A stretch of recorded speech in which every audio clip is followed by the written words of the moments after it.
And today I want to reflect with you on emotional awareness. And this is part of the series about emotions. So you can also listen back to the general emotions or the emotional expression videos.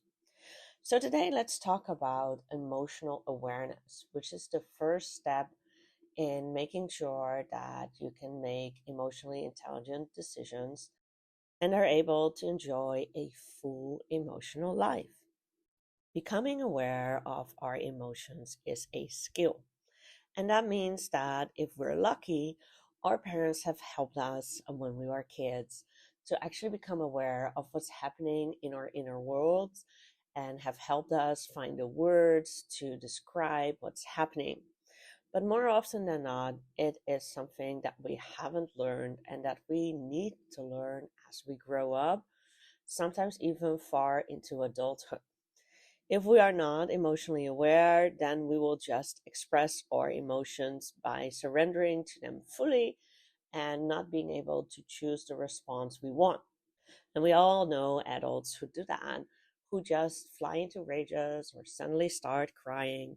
And we all notice how difficult it is to deal with their emotions and to deal with the fact that they seem to become unaware of a different and better way to express themselves because they are not aware of how much emotions they've been suppressing. So the first reflexive question is, do you recognize your emotions?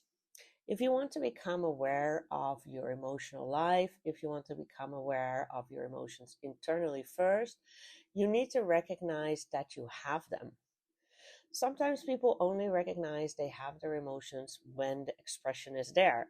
So you're listening to a song and all of a sudden you started crying, and then you recognize that you were actually sad.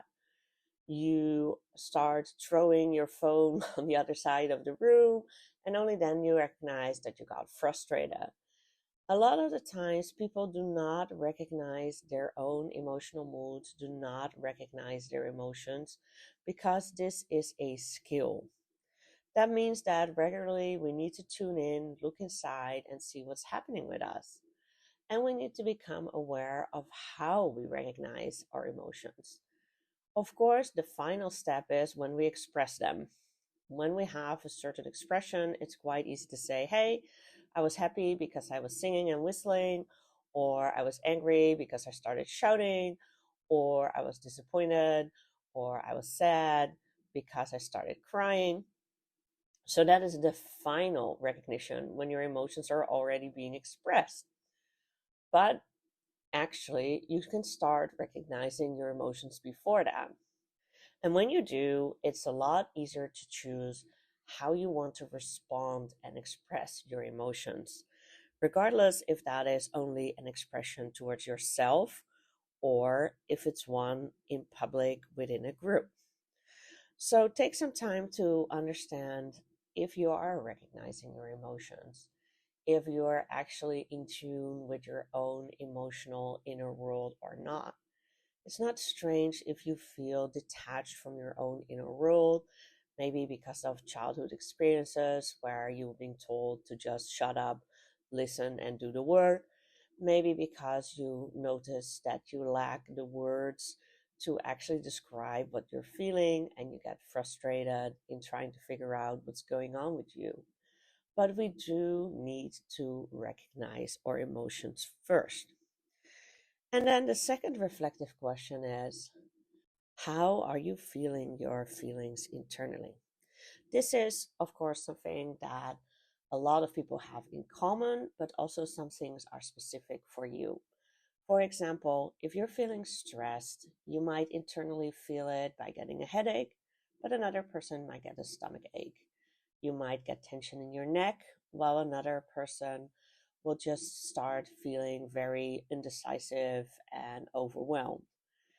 If you're feeling angry, some people might feel a tightness in their jaws, while other people might feel this kind of impatient feeling and not being able to listen to somebody else because they're just so angry.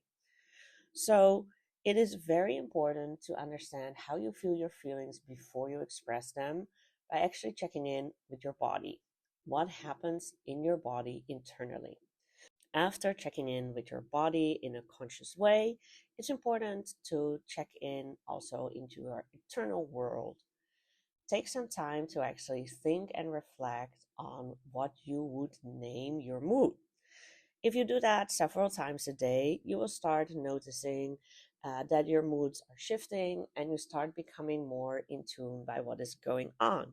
The more often you look, the faster you get an answer and the faster you'll be able to connect the outside experience and inside experience to your inside world. For example, if you're checking at work and you're almost always in a sad mood, or an angry mood, you might start connecting it to certain colleagues or to the work you're doing, and you might want to take some different choices there. But if it's the opposite, and you might notice that whenever you're with your partner, you're usually feeling happy, you can rest assured that you're in the right relationship. So, first you check your body, then you check your inner world, and then also you can see what kind of behaviors you do before things explode outwards too much. So, for example, you might notice that when you're really stressed, you like to clean. You might notice that when you're really happy, you start making a little dance. You might notice that you're whistling. You might notice that you wake up feeling refreshed. These are all signals as well in your behavior that you can actually notice before expressing outward. And the more you learn about yourself, the more you learn about feeling your emotions. I also highly recommend checking out a chart with all kinds of emotional names so you can enrich your ability to talk about your emotions and notice where they are on a scale. There is a reason why, for example, in healthcare, you're being asked to rate your pain between 0 and 10 or 0 and 5.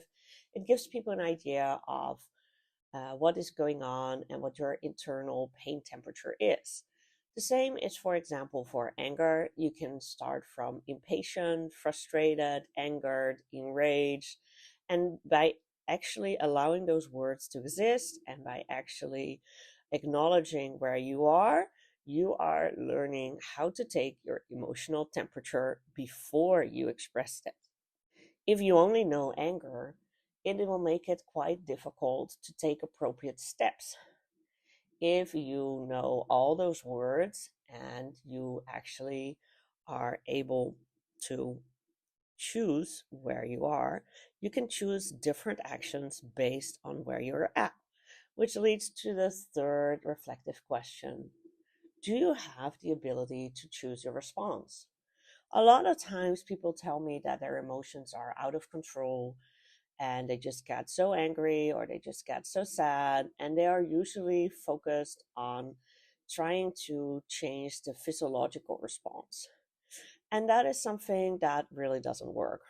If you cry easily, trying to keep your body from crying will not work.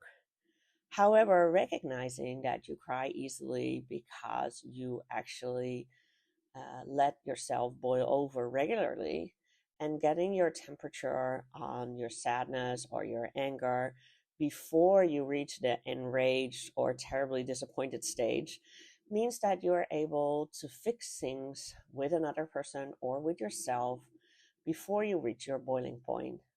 So if you're a little frustrated with your colleagues, that means that you can actually start having conversations and making compromises then, and you do not end up crying in frustration or being totally enraged by their behavior because you put up with it for too long.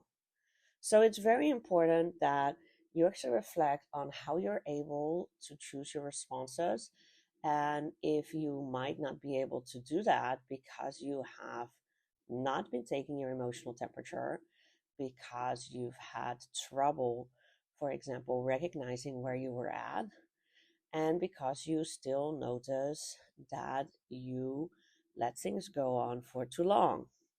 There is no way that we can actually adequately suppress our emotions for a long time. Sooner or later, the bill comes due and we will explode.